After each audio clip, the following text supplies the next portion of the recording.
A very good day to you. I'm Hank Gross, MidHudsonNews.com. It's Monday, August 2nd. The news today brought to you by the Galleria at Crystal Run. Hudson Valley Congressman Sean Patrick Maloney is at the center of the fight by Democrats to retain control of the House of Representatives in next year's midterm elections.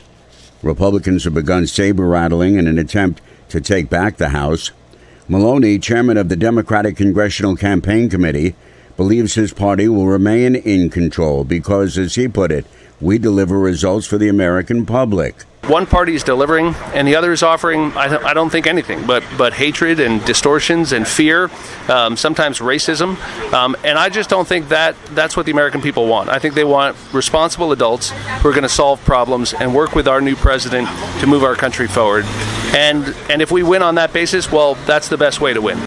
Maloney said the House Democratic majority is delivering results, including the fastest growing economy since World War II, the first significant infrastructure improvements since the 1950s, the child tax credit, and an end to the pandemic through vaccinations.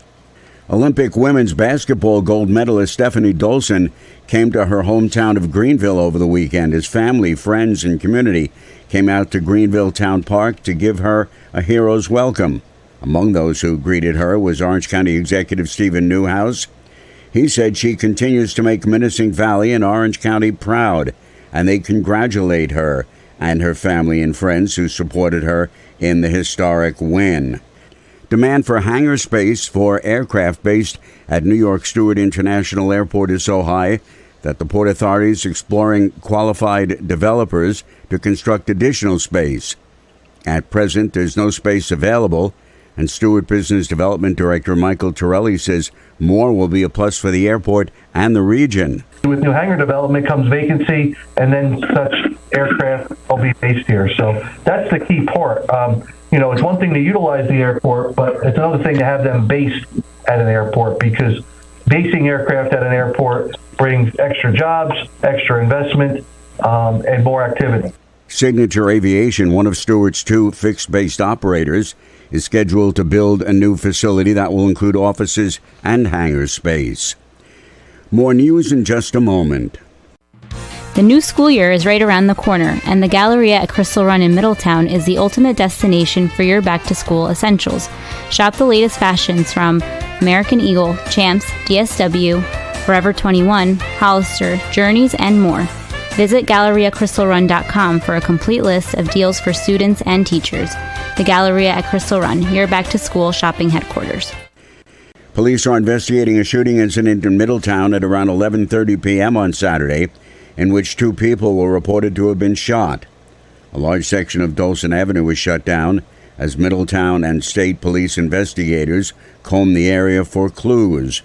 The crime scene extended for several blocks, beginning at County Route 78, where an SUV was seen with bullet holes and shattered windows. A police dog sniffed around for evidence.